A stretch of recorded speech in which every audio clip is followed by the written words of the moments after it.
Dad, I have a new joke for you. Why did the heating and air conditioning technician run towards the system? I don't know. Tell me, why did the heating air conditioning technician run towards the system? He was charging it.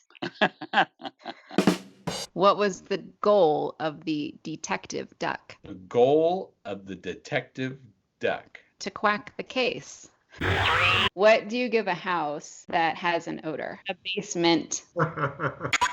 The heating and air conditioning technician asked the customer, how long has your heat not been working?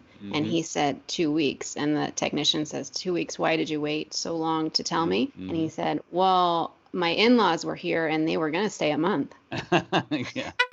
Till they rupture, we get a nosebleed. So it's important that we do have snot, you know? Yeah, you may think it's normal, but it's not. Yeah. Have you ever encountered anybody who said that they didn't understand the point of the furnace filter because it just sits around collecting dust? Did you know that when you buy a Tesla, it doesn't have that new car smell? It has more of an Elon Musk. Why did the furnace get kicked out of school? Why is that? It was caught smoking in the bathroom.